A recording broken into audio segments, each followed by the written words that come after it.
Market direction is one of the hardest things to master. And I know this because it took me at least 3 years to get to this point where I have this proven system that works over and over again. And all it really comes down to is these 3 words right here: market, structure, mapping. Very simple. And that is exactly what we're going to be going through today. By the way, guys, welcome to this video. My name is Diamant. I've been trading for 7 years now, profitable in the last 4. And in that time, helped thousands of traders be able to get funded. And not only that, several of them start to make 5 figures in trading. Now, in today's video, we're going to be going through the exact market structure exercise that if you start to implement within 30 days, within a month, you will already start to see a complete shift in your trading. And it is very, very simple.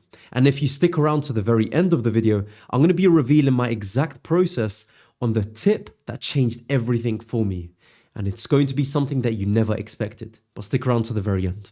Now, the first thing we're going to be going through is mapping out the key primary highs and lows.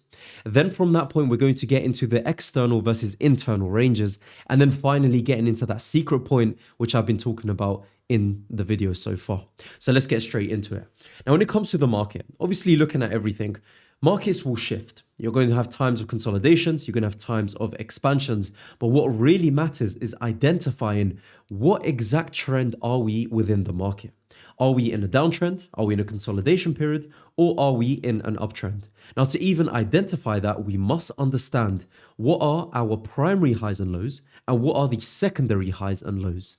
Now, what I really do like to look for when it comes to the market is mainly looking for break of structures. So as you guys know, whenever you're looking for any significant market structure, you need it to break significant points. So what do we mean by that? This high over here is considered primary. Why? Because it broke this primary low down here. The next point, as it starts to go downwards, this is going to be considered our next primary high. Why? Because it broke this level down here as well. So once we start to simultaneously get this at the same time as internal structure, many of you start to get confused because you may be thinking that any of this might be primary structure, but really bring it down to the basics. What was the last significant high that broke the last significant low? And if you can really understand that and truly implement it in the market, only then you will start to see success. So that's the first point, primary structure. The second point is going to be our internal and our external range. So once we've identified these points, let's actually map that out exactly over here. As you can see, this over here was the last high before this major break downwards. So this is going to be considered our primary low. Then as we start to move downwards, you can see that there are some lows over here, for example, some lows over here, and the next major low is going to be considered down here. Now, some of you might be thinking, okay, is this going to be considered as our primary high because it broke this level? Again, there isn't a 100% mechanical way that you can actually go about this, but it's going to have to be estimated at times. So in this example over here, this was the last major shift. That's the main thing you're looking for. It's major shifts in the market. This was the last high that broke this primary low over here. These areas obviously continued the internal structure, but I would go so far as to say that this was the last primary low. Then from that point, price rebounded upwards. This is not going to be the primary high. It's going to be this area over here. And the reason why? Because this was the last high. Remember, it's the last highest point that broke this low over here. So now we've got our primary structure here, primary low at this point. What do we actually see? We start to see that price has a change of character up above here. Now, once we have this, we have now entered in an uptrend.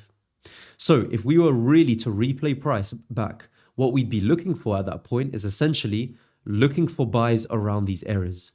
Now, I'm going to give you that last little tip at the end of this video, so stick around, but it has to do with this exact drawing up of the supply and demand zones and how we react to it. But we'll get through that in just a few minutes. What we can see here is we've now broken upwards. So we now have our next stage of our market structure mapping. We now have our change of character upwards. So what we should be expecting is for price to easily pull back, give us some sort of reaction and start to push upwards. And that's not what happened. Instead, what happened is price yet again broke this level over here. So here what we can actually see is one change of character after another change of character, which starts to make price slightly confusing. And this is why most people actually struggle with their trading because they don't understand where price is actually moving. At this point, we were moving in an uptrend. At this point now, we're now continuing on in this downtrend. So all we're simply going to look for is sells towards the downside. Now, how exactly are we going to be looking for that? Well, we start to map out multiple points of interest, and we'll get in that in just a second. So we know that we are going to be looking for sells at this point. What is the range that we can now start to look for sells? This is one of the most important things. We look at the range high, which is here. This was the last high, or the last highest high that caused a break past this low. Once we saw that, what was the low that was formed, or the major one? It's down here. How do we know that this is most likely going to be the major low? Because the internal structure has now started to break upwards. So what does that mean? All within this range, we can start to look for sells. All within this range. So if we were to really pull back price, I could be looking for sells around this area over here. I could be looking for sells here, here, potentially even here. But what's going to be the highest probability? Well, it's always going to be the pullback into premium/discounted range. So what I usually like to do, set my 62% fib retracement. So that's going to be roughly around this point over here. So any major sells from these areas, the 62% fib and upwards, these are the major areas that I'm going to be looking for sells. Now, does this mean, and this is, by the way, the thing that many of you actually struggle with, does this mean that I can only look for sells around these areas? Obviously not. We could actually start to look for internal buys upwards. And that is exactly what you need to do. So it's a balancing act. What we need to really aim for is, when it comes to our primary structure, let's actually just make this large. When it comes to our primary structure, we want to stay on the side of the main trend. When it comes to our secondary structure, we want to stay on the side of the internal trend. And that's very, very simple. That is literally all you need to know. So essentially what I'm saying is exactly this. Price has broken these levels down here. As it's having this pullback, you can see that we're obviously going to be looking for sells, but as it's having this pullback, what we can do is we can start to look for internal buys upwards. And the reason why is because all of this is time wasted that you're not entering the market. So if you really want to make the most out of the market, here's exactly what you're going to do. During the time where the trend is aligning for the primary structure and the secondary structure, this is going to be our highest quality A+ setup. However, when we are just waiting around and we can clearly see that there are nice trades on the internal structure, these are going to be lower quality setups. However, we can still enter them only up until a certain point. So the maximum point that we can aim for is going to be somewhere up here. Anywhere past that, we do not expect any of these trades over here to continue up. This is why it's such a great internal structure to have a trade in that you can actually do on a day-to-day basis. So you don't have to wait around for these swing points. And that is what the rest of the market tells you. When you go on YouTube, everyone tells you only look for them A+ setups. But realistically, can you actually afford to wait around for them? When market conditions are bad, can you really wait around to wait for them A+ setups only? We have to, at times, settle for perhaps these B setups or even these C setups, but understand that you're not going to be putting all your eggs in that basket. And that's as clear as I want to make it. Now, the last thing I really want to get into is that final tip that will make the biggest difference to everything over here. And it's all about reactions. Now, let me just explain. As you can see in this little example, what most people would do is most likely they will set up their order blocks.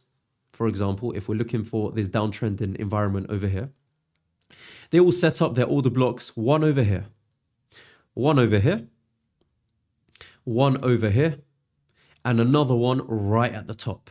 I mean, you could even go so far as to say this one at this point. So what are we left with? We're left with 5 points of interest in a downtrend. Which one do we enter? Now, even if we use a Fibonacci retracement tool from the top to the very bottom, we know that within this range, from here to here, this is the range that we're going to be referring to, we've still got 2 points of interest. So even if we eliminate the rest, which one are we still going to enter? Price is not as simple as simply just entering a limit around these zones. If you want to go ahead and do so, understand that there is going to be some risk attached to it. But the best method for all of this is waiting for that engulfing candle reaction. And I'll show you exactly how that looks like. As you can see over here, price in terms of the secondary structure, let's actually clear up price a little bit. So we'll just delete everything that we've got over here. As you can see over here, what price actually does is it has this internal change of character upwards. So what I'm going to call that is called the medium time frame change of character. We've got that there. Then we get a medium time frame breaker structure up above here. And how do I know that's the case? Because very simply, it caused a high, a low. This low caused a further breaker structure upwards. So what we'd be expecting is for this to be the range low and this to be, let's say, the range high. So we're looking for price to give us some sort of reaction around these ranges. Now, let's say you wanted to get on the internal move, the buys. You would have got stopped out here. And you also would have got stopped out here. And that's not what we want to do. That's 2 losses in a row. If you're putting 1% at risk on these losses, you're losing the account. You're going to be losing the account over and over and over again. So you need to stop this from now on. This is the way you're going to do it. Ideally, you want to be waiting for some sort of liquidity sweep. This is exactly what we've got over here. One liquidity sweep. Where is it? Sweep. And then from that point, you start to look for the lower time frame change of character, pull back, engulfing upwards. And I'm not talking about one straight engulfing. What I'm talking about is the golden confirmation. And what that looks like is a double engulfing drive. So we wait for price to drop, push upwards, pull back, upwards again. And this is where we're going to enter on the engulfing candle and we look for the buys. If you really are interested in learning more about this, I've got a full 48-page PDF guide down below, which you can get for completely free, by the way, and it will explain everything over here in 48 pages. Now, how do we actually apply this? Very simple. As you can see, we waited for the sweep. We got the push up, the pullback, engulfing candle. This is the candle we want to enter on. Why? Because it pushed upwards. It had that lower time frame change of character. Can you see? It pulled back over here. Maybe not all the way to the order block, but at least 62% fib retracement is what we're looking for. And then another engulfing candle up. All we simply do at that point is we put a stop loss below this engulfing candle. If it's as clear as this, sometimes you may need to put it down here. But that's all we need to look for. Take profit at the range high on the internal structure. And that right there is a clear 1 to 2.7 risk to reward. So simple, following this plan step by step. And that is literally all you're going to need. So guys, I hope you have enjoyed this entire video. Remember, the biggest thing that you need from this is to learn more about the engulfing candle. So if you do actually want to study that in a lot more detail, click this video on the top right-hand corner and I will show you exactly what I'm talking about, step by step, tested right in front of you. Guys, take care and I'll see you all on the next one.